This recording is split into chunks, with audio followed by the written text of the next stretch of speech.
For the ones which joined right now, so this is a series about the restoration of this workbench. And we have already made many manipulations you can see in previous videos, but now we are at a stage where this here has all been sanded with a 60 with the orbital sanding machine.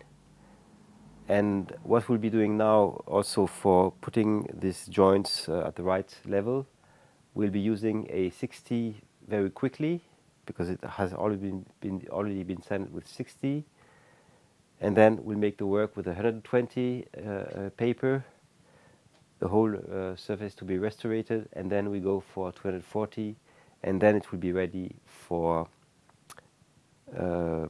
being prepared with vitrification.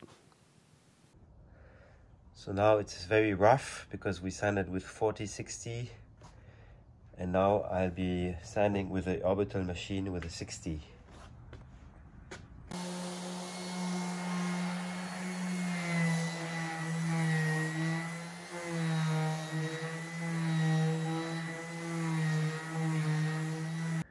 Now the surface is still quite harsh, and we go for the 120.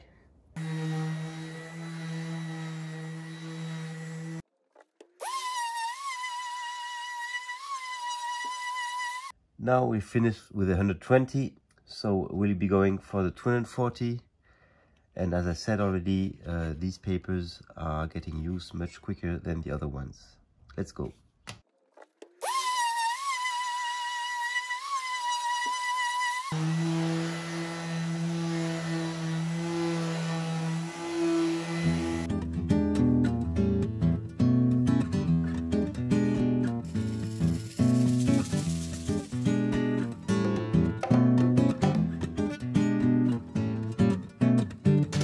So now we're very close to this end of fine sanding.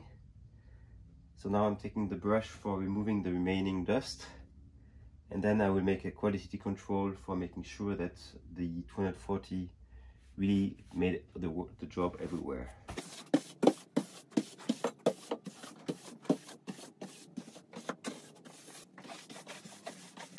So now you can touch, you really feel that it's very fine. Very nice touch. Careful now, this furniture is extremely exposed, so it's urgent to put some protection on it.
I told you that the wood is extremely sensitive now, so here you see the head of the vacuum cleaner touched directly the wood, so it made these little marks here, you see. So it's not dramatic, but for this reason it's better to put your hand for avoiding that the vacuum cleaner is touching the wood directly. What I did, put the finger in between.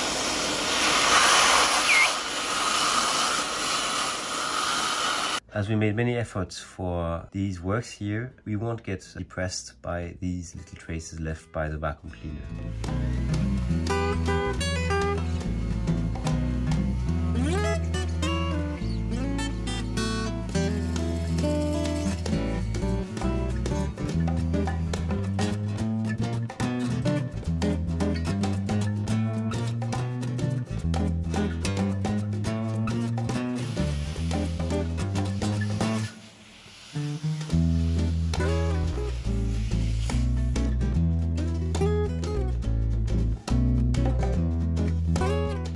You see here the final result of the sanding. So this workbench has several decades of age, and you can see the final result, which is quite beautiful. Of course, you see the traces of its history, and that's part of the soul of such type of old furniture.